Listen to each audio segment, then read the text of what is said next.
നമ്മുടെ ഇപ്പോഴത്തെ നാട്ടിലെ ഡിവോഴ്സ് റേറ്റുകളെ പറ്റിയൊക്കെ അറിയാമല്ലോ. അപ്പോൾ മാരേജ് എന്ന കോൺസെപ്റ്റിനെ കുറിച്ചുള്ള അഭിപ്രായം വളരെ നല്ലതാണ് മാരേജ്. കല്യാണം കഴിക്കണം എന്നുള്ള ഒരു അഭിപ്രായമാണോ? അല്ല, എനിക്ക് തോന്നുന്നു രണ്ടുപേർക്കും ജോലിയായിട്ട് ഒന്ന് സെറ്റിൽ ആയിട്ട് അത് തന്നെ. വളരെ നല്ല അഭിപ്രായമാണ്.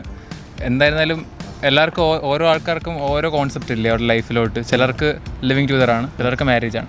എൻ്റെ അഭിപ്രായത്തിൽ മാരേജാണ് ഒരു ബെസ്റ്റ് മൊമെൻറ്റ്സ്. കാരണം നമ്മൾ സിംഗിളായിട്ട് ജീവിച്ചിട്ട് ഒരു പാർട്ട്ണറോട് നമ്മുടെ ലൈഫിലോട്ട് വരുമ്പോൾ നമ്മളെ തന്നെ സാക്രിഫൈസ് ചെയ്ത് മറ്റൊരാൾക്ക് വേണ്ടി ജീവിക്കുകയാണ്. അങ്ങനെ ഫാമിലിയെ അതൊരു വേറെ തരത്തിലുള്ളൊരു എക്സ്പീരിയൻസ് ആണ്. കഴിക്കാതിരിക്കുന്നതായിരിക്കും നല്ലത്. അതെന്താണ് സിംഗിൾ ആയോണ്ട്?